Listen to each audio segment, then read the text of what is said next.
সজীব ওয়াজেদ জয় গুলশানে মাতাল অবস্থায় ফুটপাতের উপর গাড়ি তুলে দিয়েছিল, একজনকে মেরে ফেলছিল। তখন হাসিনা কান্দে কাইটা বেগম খালেদাকে ফোন করেছেন, আমার ছেলেটাকে বাঁচান, আপনি একজন মা। তখন সদ্য ক্ষমতায় এসেছে বিএনপির নেতৃত্বাধীন সরকার। প্রথমবারের মতো প্রধানমন্ত্রী হয়েছেন খালেদা জিয়া। এর মধ্যে একদিন মাতাল অবস্থায় গুলশানের ফুটপাতে গাড়ি উঠিয়ে এক পথচারীকে হত্যা করেন শেখ হাসিনার ছেলে সজীব ওয়াজেদ জয়। শেখ হাসিনা তখন বিরোধী দলীয় নেত্রী। এ ঘটনায় জয়কে গ্রেফতার করে পুলিশ।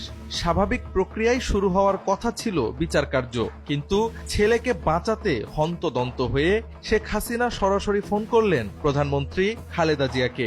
কান্নাজড়িত কণ্ঠে অনুনয় বিনয় করে অনুরোধ করলেন যেন তার ছেলেকে বাঁচানো হয়।